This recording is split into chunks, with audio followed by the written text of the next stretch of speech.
So I had the Mini 3 for almost 2 weeks now, so it's time to do my DJI Mini 3 Pro 2 weeks review. There's a lot of stuff to go over, but in general I would say that the Mini 3 is probably the best drone that DJI has made so far. It's a really good compromise between the high powerful feature-rich drones and the low light sub 250 gram category. It's like it's merging all the good stuff from the expensive drones into the little lightweight drone that will be very easy for you to handle in terms of legislation inside urban areas. The camera has seen like a huge improvement compared to the Mini 2.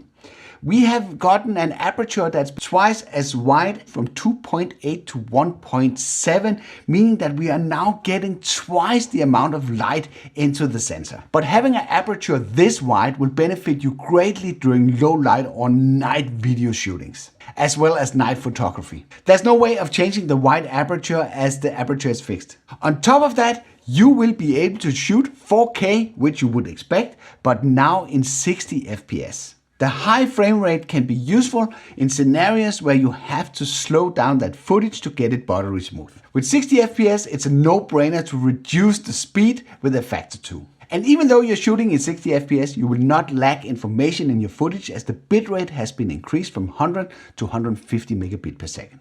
So one of the things that we didn't know when the drone was introduced and was added by one of the later firmwares was the capability to shoot 10-bit video.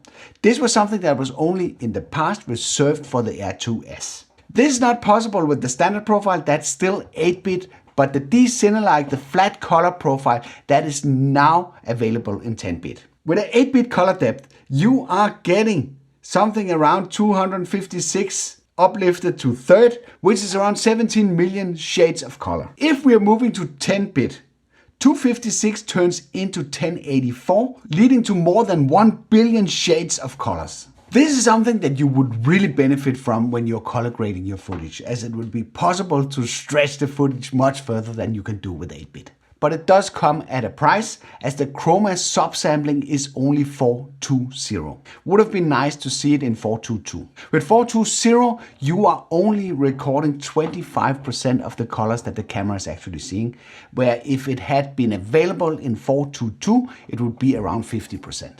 The reason behind this limitation is probably a file size concern, but maybe something we would see as an option in the future. If you want to learn more about color space and color depth, I've included a really good video that will give you an explanation of what all of this means. I will include that link in the description below. One of the features that has made a return from the original Mavic Pro is the capabilities of shooting portrait mode.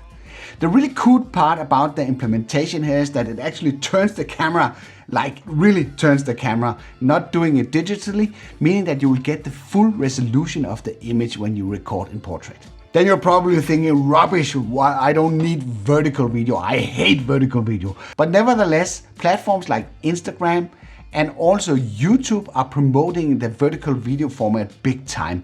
And with TikTok being one of the most viewed platforms in the universe as it is right now, only using the vertical format, this is here to stay. I think it's super nice that we now have the capabilities natively to shoot in portrait mode. I do want to mention none of the focus tracking capabilities are working in this video mode. And the same goes for anything above 30 FPS. And now we are talking focus track. You will get the standard package that you know from the Air 2S called Focus Track, where you have point of interest, you have spotlight, and you have active track. All of these modes are putting you in a position to do some really cool stuff. I made a ton of videos covering these features, and in case you're interested in checking those out, I'll make sure to link to one of these up here. The photo quality of the drone is also excellent. With the low aperture, of course, you have the advantage that you can play around with depth of field, and you can also let in a lot of light during nighttime. You have the options that you would expect, the capabilities of shooting one single photo. You can do burst, where you're shooting a series of photos. You can do A/B, where you shoot one photo that is neutral and then either one or two images that is over or underexposed that you can combine to a HDR image. You also have the option, instead of the standard 12 megapixel photo, to take an image of 48 megapixel. The image quality of the 48 megapixel photo, I'm still not convinced that it is as good as the native 12 megapixel, because it's actually doing quite an excellent job at the native 12 megapixel resolution. Maybe with some Lightroom loving, it's possible to get it to a state where it looks really cool. If you're already a Mini 3 owner and you've played around with these photo formats, then let me know in the comments below. If you want to play around with the different photo formats and also basically the video formats of the drone, I've uploaded a ton of sample footage to the Tech Drone Media website. And in case you want to go and check that out, I'll make sure to leave a link in the description below so you can head over there and check it out for yourself. When I saw the initial design of the drone, I thought it was really ugly. But I gotta say that it has been growing on me a lot, and I actually think it looks kind of badass when it sits down on the belly on the way up. Not everyone shares my take on that, like this guy that I found on the DJI Mini 3 Pro Facebook group that made a cover for the drone that will disguise it as a frog. It seemed DJI has learned their lesson from their Mavic 3 launch, not putting a half-baked product in our hands.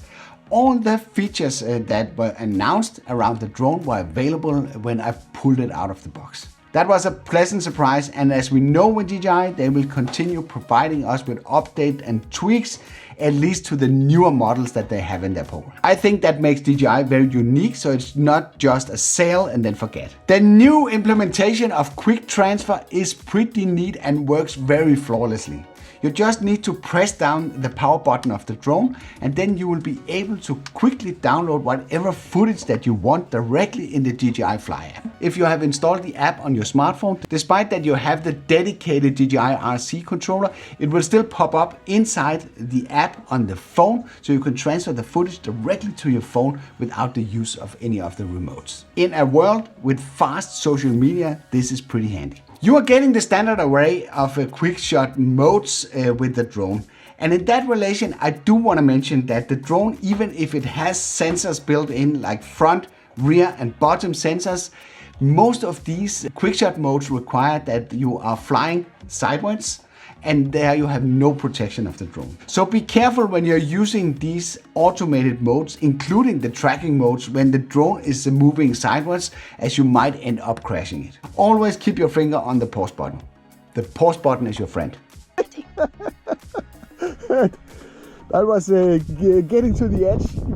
Regardless which configuration that you decide to pick up, you will very soon realize that you are missing something to make your purchase complete. So if you want the extra convenience of extra flight time, a nice bag to carry the drone in, etc., you would need to buy the Fly More combo separately. I can tell you one battery is not enough. But even with the Fly More combo in place, you will still realize that the DJI has stripped out certain things that you are used to getting when you're buying a drone. There's, for instance, no screwdriver for replacing the props. There are also no charger included, and you need a powerful one to be able to charge this setup, as it otherwise will take forever to get out flying. I think it's a shame that the kit is stripped down by essential components that should be included. Maybe something DJI will think about in the future.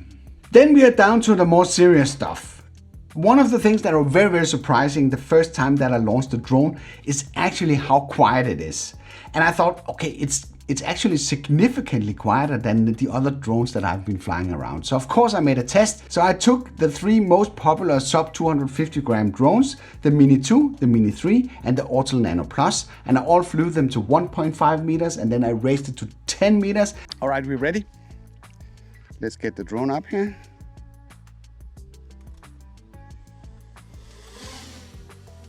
Then I made a noise comparison to see what is the difference. The Mini 3 is in a league of its own. It's around 5 dB quieter, but that's not all. The flavor of the sound is way more pleasant with the Mini 2 compared to the two other drones. That your drone is not super annoying when you fly it around is very critical when you're flying in urban areas, as this is something that will piss off people if they sit in their backyard enjoying the sun, sipping a glass of rosé, and then they have the swarm of bees around where they live. At least on that account, I speak from experience. And this one will allow me basically, I think, to film.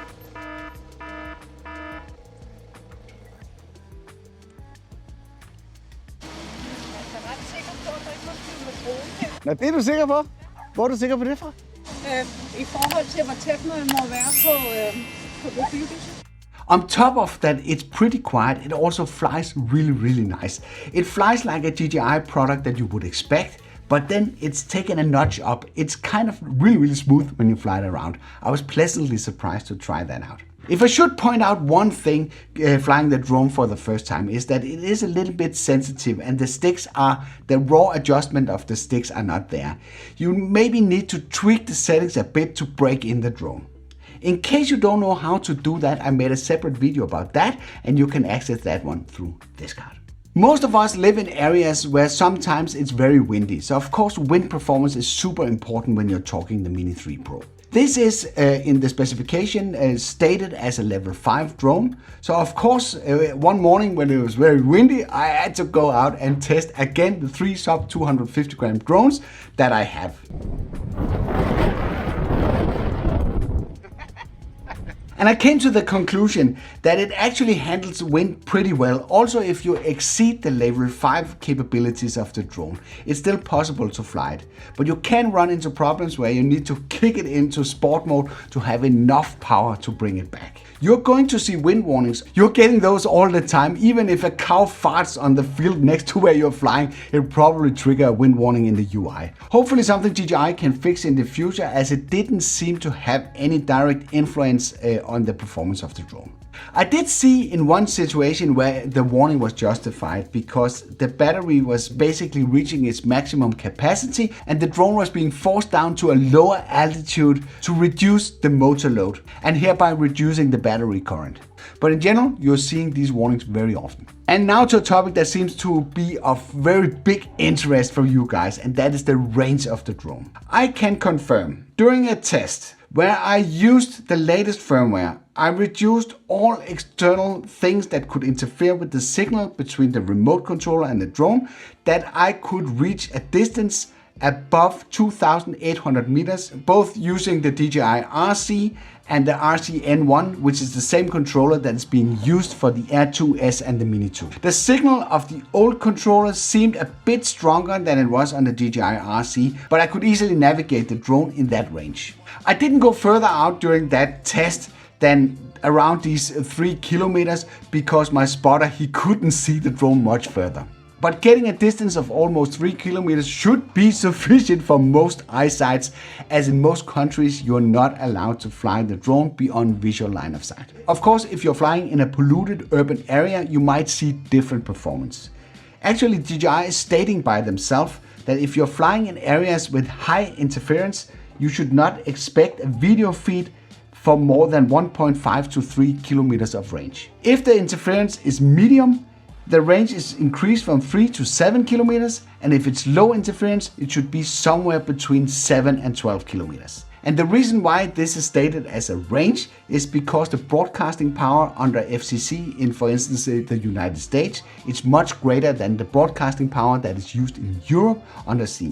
This means that EU drone pilots should see significant less distance than our US counterparts. It's super cool. If you have an old Mini 2 or Air 2S remote laying around, this would be backward compatible with the drone. But I do want to say that you should give yourself the luxury and invest in the DJI RC. It's the smart controller from DJI that is designed to work with the DJI Mini 3 with a built-in screen of 700 nits. It has integrated antennas and it's in overall a very nice product. It's not absolutely needed, but it is nice just to have a product that's dedicated for the purpose. And the battery life of that one exceeds by far the drone, even with 3 batteries. 700 nits is not as bright as the RC Pro of 1000 nits, but it's pretty sufficient when you're out in sunlight to see what's going on. Especially if you're used to flying with your phone, that might be bright for the first 3 minutes of your flight, and then it's overheating and then it's dimming down the screen and you can't see anything. In that case, the DJI RC that just keeps going at 700 nits and you will be capable of seeing whatever is going on.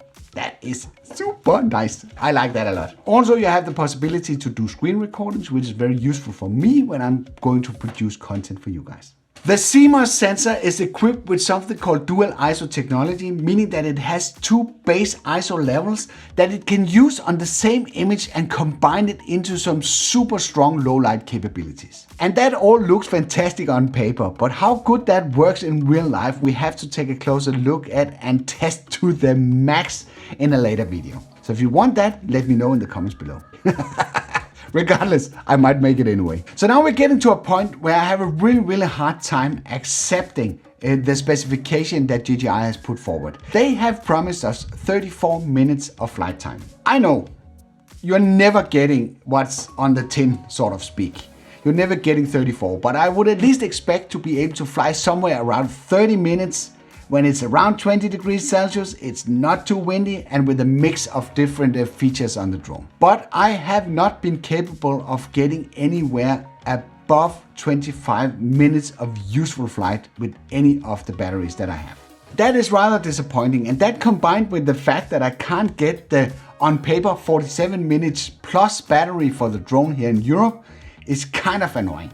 Let's say that I have 25 minutes of flight time. You need a little bit cutting off back and forward in the beginning when you take off. So you end up maybe with 20 minutes of effective recording time when you are airborne. This is not much in the modern world of drones. I hope DJI can do something, at least maybe introduce an energy save mode that will cut off some of the most power consuming things with the drone. Of course, I know that comes at a cost. Maybe they will cut something off the top speed or something like that. But it would be nice to have a way of stretching the battery at least to around the 30-minute mark. So the flight time is the biggest culprit that I have with this drone. So do I need to run out and upgrade for the new Mini 3? You're probably thinking. That's probably the reason why you're watching this video. I would say if you already own a Mini 2 or maybe an Air 2S and don't live in areas where you are affected by the legislation not being able to fly inside urban areas with that one because of the weight, there's really maybe not a reason to do this unless you want the latest and greatest of technology. There's no doubt that this drone to me represents some of the best that DJI has ever made. But that doesn't make the two other drones obsolete, not by any chance. If you're in the market for your first drone or you need the low light capabilities that is possible, the Mini 3 is definitely a super candidate. As it combines all the great features as well as low noise and wind capabilities into a sub 250 grand package that you can very easily fly inside and around urban areas. Based on what I've experienced so far, I have no problem recommending this drone. Which, by the way, reminds me that if you decide to get one, I have included purchase links in the description below. Have you still not decided yet about this fantastic drone? Then I have compiled a playlist with all the videos that I've made in the past and the ones that I will make in the future, and you can access that through this card. I hope you liked this video. If you did, then feel free to give it a like. If you didn't like it, feel free to press the dislike button twice. Thank you for watching, and I'll be seeing you around.